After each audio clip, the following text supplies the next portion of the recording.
करा दी भोला अंतरा सिंह से मोर बियाह देवा घर में करा दी भोला अंतरा सिंह से मोर बियाह देवा घर में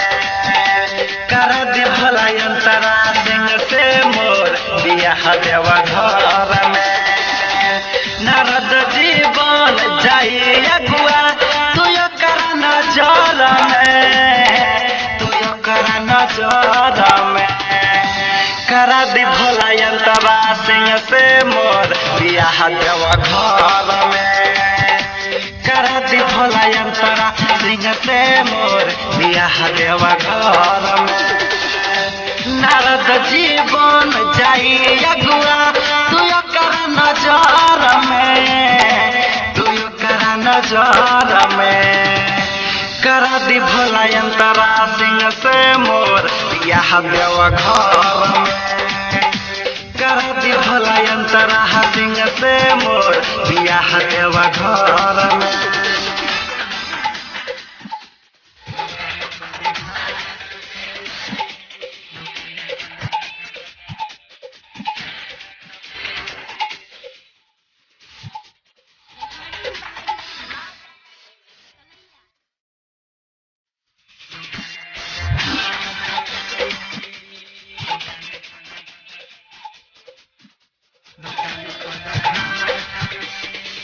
ए भोला देखली जब के मना वहाँ कुछ हो के जब करी ले ऊ डांस हो प्यार यो करे से करी हम यो करे पमर बिया जिंदगी के ऊ आशा हो यूट्यूब पर आग लगवले पिया उस सारा शहर में करा दी भोला अंतरा सिंह से मोर बियाह देवा घर में करा दी भोला अंतरा सिंह से मोर बियाह देवा घर में करा दी भोला अंतरा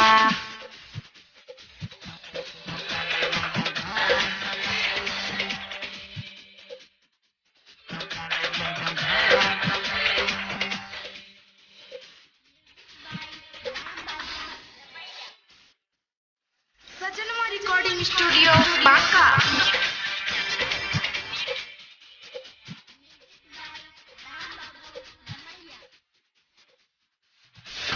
ओकर परी जैसन रूप जैसे बारे भूख भोला बिया हमर जान हो कांधे कांवरा उठाई उहे दर्शन करे जाए बानी ओही जे पालान हो धरा दी हाथ सजनवा के साथ पंकज दोपहर में सागर दोपहर में करा दी भोला अंतरा सिंह से मोर बियाह देवा घर में करा दी भोला अंतरा सिंह से मोर बियाह देवा घर में म्यूजिक बाय सजनवा रिकॉर्डिंग स्टूडियो बांका।